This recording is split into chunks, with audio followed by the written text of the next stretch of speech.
तो लाइक कर दो, सब्सक्राइब कर दो और वो बेल नोटिफिकेशन है उसको ऑन कर दो ताकि आप भी मेरी तरह ड्राइंग बना पाओ।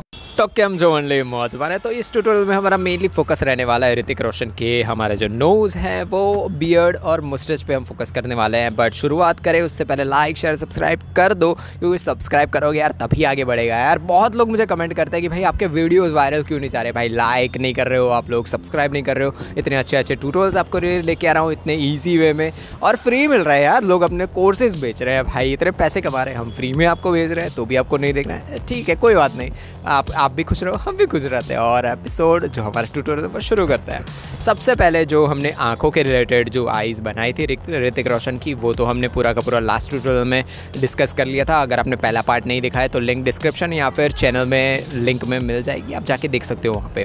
तो आईज़ और हेयर्स तो कैसे बनाने सारी हो गई है। नेक्स्ट हमारा फोकस रहेगा जो नोज़ है उस पर। अब जब भी है ना फेस के रिलेटेड कोई भी चीज़ बना रहे हो ना, जैसे आईज़ तो चलो आईज़ हमेशा थोड़ी बहुत अंदर रहती है, नोज़ आगे रहता है, ठीक है। नोज़ है, लिप्स है, आपका फेस है वो थोड़ा बहुत आगे रहता है। तो मेन चीज़ क्या है यहाँ पे हमें देखना है कि लाइट सोर्स कहाँ से है।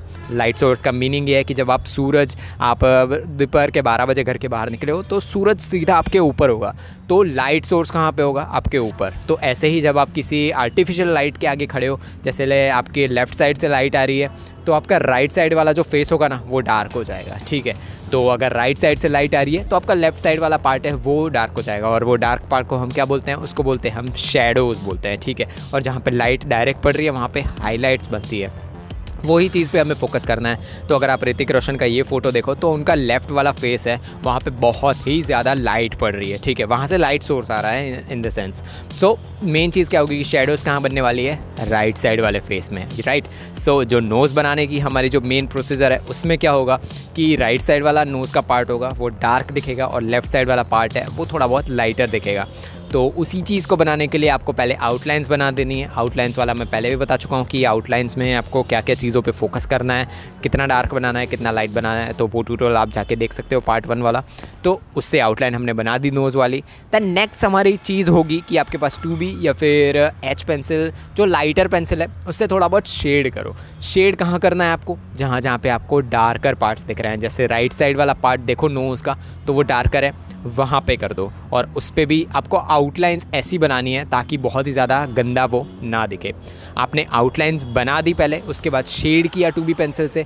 दैन देखो कि अगर आपका जो स्किन टोन है वो मैच कर रहा है कि नहीं कर रहा है। अगर आप 2B या फिर 3B या फिर ज़्यादा डार्कर चले जाओगे तो ऋतिक का स्किन टोन तो भाई एकदम लाइट है, तो यहाँ पे तो आपको वो स्किन टोन दिख नहीं रहा है, तो उसी की वजह से आपको 2B तक ही रहना पड़ेगा।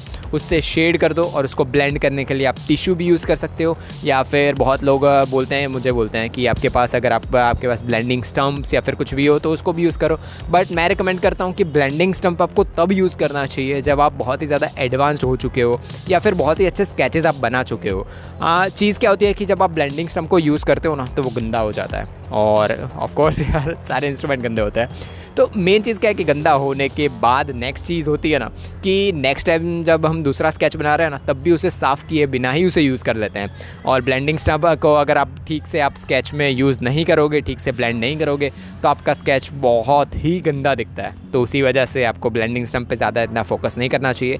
स्किन टोन को ब्लेंड करना है तो हमेशा आप यूज़ करो टिश्यू बेस्ट रहता है। जो आपको भाई जो हाथ पोंछते हैं और वो सब कुछ होता है वो ले सकते हैं, उससे स्किन टोन को आप उसको ब्लेंड कर सकते हो। दैन नेक्स्ट चीज़ है कि जहाँ पे आपको बहुत ही ज़्यादा लाइट लुक मिल रहा है वहाँ पे आप यूज़ कर सकते हो, आपका जो हाइलाइटर है मोनो इरेजर यूज़ कर सकते हो, उससे हाइलाइट्स बना दो।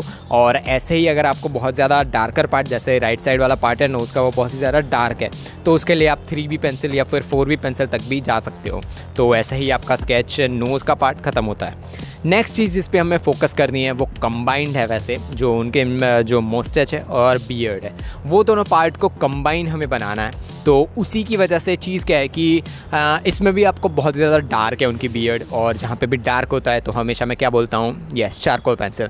बट चीज़ क्या है कि बियर्ड और जो हेयर्स होते हैं, हेड के हेयर्स, उसमें डिफरेंस सबसे बड़ा ये होता है कि हेड के हेयर्स होते हैं ना वो थोड़े बहुत लंबे होते हैं, और बियर्ड होते हैं ना उसमें डिफरेंस बहुत ही ज़्यादा दिखता है। कि जैसे डिफ्रेंशिएट अगर आपको करना हो तो बियर्ड के हेयर्स छोटे होते हैं, रखते बहुत ज़्यादा बड़े बड़े, जैसे हमारे रॉकी भाई है वो बहुत बड़ी रखते हैं जो उनकी दाढ़ी हो, पर वो चीज़ पे हम ध्यान नहीं दे रहे हैं। जो कॉमन मिथ्स होते हैं जो बियर्ड्स और उस पे होते हैं उसकी हम बात कर रहे हैं। तो उसमें छोटे छोटे हेयर्स होते हैं, तो मिलियंस ऑफ बहुत ही ज़्यादा हेयर्स बनाना तो पॉसिबल नहीं है। तो आपकी चारकोल पेंसिल को जितना हो सके उतना आप शार्प कर लो और छोटे से छोटे हेयर्स बनाना शुरू कर दो। आपके पास जो मीडियम या फिर हार्ड चारकोल पेंसिल है उससे बना दो छोटे से छोटे हेयर्स। देन नेक्स्ट चीज़ है कि जिस डायरेक्शन में बियर्ड के हेयर्स हैं उसी, मैं मोस्टेच की भी बात कर रहा हूँ, उसी डायरेक्शन में आप यूज़ करो। आपका जो ब्लेंडिंग स्टम्प या अगर आपको यूज़ करना है तो वो भी कर सकते हो, बट उससे क्या होगा कि वो छोटे छोटे हेयर्स है ना वो एकदम मोटे मोटे दिखने लगेंगे। तो उसी की वजह से आपको ब्लेंडिंग स्टम्प यूज़ नहीं करना है बियर्ड्स के अंदर। दैन नेक्स्ट चीज़ जिस पे हमें फोकस करना है वो आपका जो भी आपके पास मेकअप ब्रश पड़ा है उससे उसी डायरेक्शन में ब्लेंड कर दो। दैन फाइनल थिंग होगी कि जहाँ जहाँ पे आपको डार्कर पार्ट्स दिख रहे हैं पूरी प्रोसीजर सेम है हेयर्स बनाने की, जो हेयर्स और मोस्टच है उसी की, तो सेम चीज़ है यहाँ पे भी। और फाइनल यूज़ करो सॉफ्ट चारकोल पेंसिल। बट यहाँ पे थोड़ा बहुत ऋतिक रोशन के स्केच में डिफरेंस वो दिख रहा है कि जहाँ जहाँ पे थोड़े बहुत वाइटर हेयर्स है ना वहाँ पे आपको वहाँ पे भी डार्कर हेयर्स बना ही देना है। देन फाइनली आपको यूज़ करना है मोनो इरेज़र से आप हाईलाइट्स बना सकते हो। हाईलाइट्स जब भी आप यूज़ करोगे जहाँ जहाँ पे आपको वाइटर हेयर्स दिख रहे हैं ना, एकदम थोड़े बहुत वाइट हेयर्स दिख रहे हैं, वहाँ पे आपको हाईलाइटर जो हमारा मोनो इरेज़र है वो यूज़ करो ताकि वो एकदम वाइट हेयर्स का लुक दे। मैं रिकमेंड नहीं करूँगा कि यहाँ पे आप वाइट जो पेन होती है वो यूज़ करो, क्योंकि वाइट पेन जब भी आप यूज़ करोगे तो वो बहुत ही ज़्यादा पेपर के ऊपर निकल के आता है। पेपर के ऊपर जब भी कोई चीज़ निकल के आती है, जैसे पेपर की जो सरफेस होती है ना, तो ब्लेंड होता है। जैसे हम पेंसिल डाल रहे हैं तो वो डेंट बना के थोड़ा बहुत अंदर जाती है, वो पेपर के ऊपर सरफेस नहीं लगता। जो वाइट पेन होती है वो सरफेस के ऊपर होती है, तो वो चीज़ बहुत ही गलत है। वो वाइट पेन सिर्फ आप यूज़ करो तो जो आइज़ है उस पर और उन्हीं चीज़ों पे यूज़ करो। दैन ये चीज़ हमारा बियर्ड में अगर कोई भी क्वेश्चन हो तो आप कमेंट में लिख दो। और बियर्ड की एक और चीज़ है कि बियर्ड की एक प्रॉपर लेंथ होती है। जैसे आप राइट साइड में और लेफ़्ट साइड दोनों साइड पे देखो तो लेंथ देखो, एक जगह से स्टार्ट हो रही है और दूसरी जगह पे एंड हो रही है। बहुत ज़्यादा ऐसे बियर्ड्स नहीं होते हैं जो बहुत ही ज़्यादा घुंघराले जैसे बाल होते हैं ना उनके डायरेक्शन वाले। मोस्ट ऑफ जो बियर्ड होती है वो स्ट्रेट अप साइड डाउन जा रही है। दैन मूंछ के डायरेक्शन आकर आप देखो तो वो भी डाउनवर्ड्स जा रही है।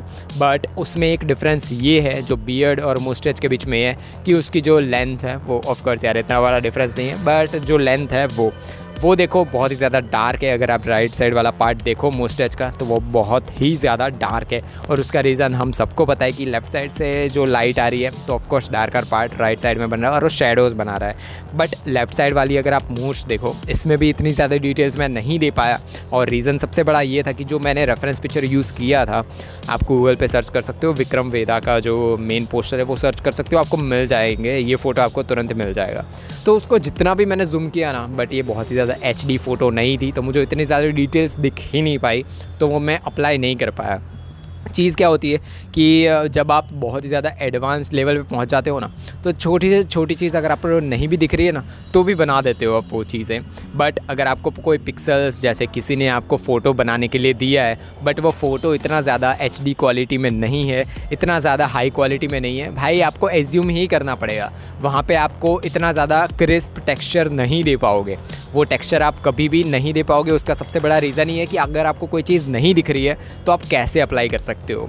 आप एज्यूम करके डाल सकते हो, बट वो अच्छा दिखेगा नहीं दिखेगा वो आपकी स्किल्स पे डिपेंड करता है। आप जितने ज़्यादा स्केचेस बनाते रहोगे उतनी ज़्यादा आपकी स्किल्स इंप्रूव होती जाएगी। जितनी ज़्यादा स्किल्स इंप्रूव होगी उतने अच्छे आपके रियलिस्टिक स्केचेस बनेंगे। जो स्केचेस मैं पहले बनाता था मुझे पता है भाई बहुत कितने गंदे लगते थे, मुझे पता है डिफरेंसेस अभी कितना है, वो बहुत ज़्यादा प्रैक्टिस करने के बाद आता है। अगर आपको ये ट्यूटोरियल में कोई भी क्वेश्चन या क्वेरीज हो आप कमेंट में लिख दो, मैं रिप्लाई करूँगा सबको। मिलेंगे नेक्स्ट ट्यूटोरियल में, तब तक के लिए बाय बाय।